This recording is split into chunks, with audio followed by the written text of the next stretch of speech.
2024 digital மார்க்கெட்டிங்ல நீங்க தவிர்க்க வேண்டிய சில மிஸ்டேக்ஸ் பத்தி இந்த வீடியோல பார்க்கலாம். Number 1, content. உங்க வெப்சைட்டுக்கு எக்காரணத்தை கொண்டும் ஏஐ ஜென்ரேட்டட் கான்டென்ட்டை போட்டுறாதீங்க. ஏஐ ஜென்ரேட்டட் கான்டென்ட்டா இருந்தாலும் ப்ராப்பரா கான்டென்ட் ரைட்டர்ஸை வச்சு ரீஃப்ரேஷ் பண்ணுங்க. நிறைய பேர் என்ன பண்ணுவாங்க அப்படின்னா ஏஐ ஜென்ரேட்டட் கான்டென்ட்டை ஏஐ வச்சே ரீஃப்ரேஷ் பண்ணுவாங்க.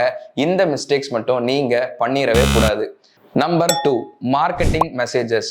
நிறைய பேர் உங்களோட கஸ்டமர்ஸ் அண்ட் லீட்ஸுக்கு தேவையில்லாத சில மார்க்கெட்டிங் மெசேஜஸை அனுப்பிச்சுட்டு இருப்பீங்க. இந்த மார்க்கெட்டிங் மெசேஜை நீங்க அனுப்பும்போது ரொம்பவே கேர்ஃபுல்லா இருக்கணும். தெரியாதனமா வேற ஏதாவது கண்டென்ட் அனுப்பிச்சிட்டீங்க அப்படின்னா உங்களோட கான்டென்ட்டை ஸ்பேம் அப்படின்னு மார்க் பண்ணிடுவாங்க.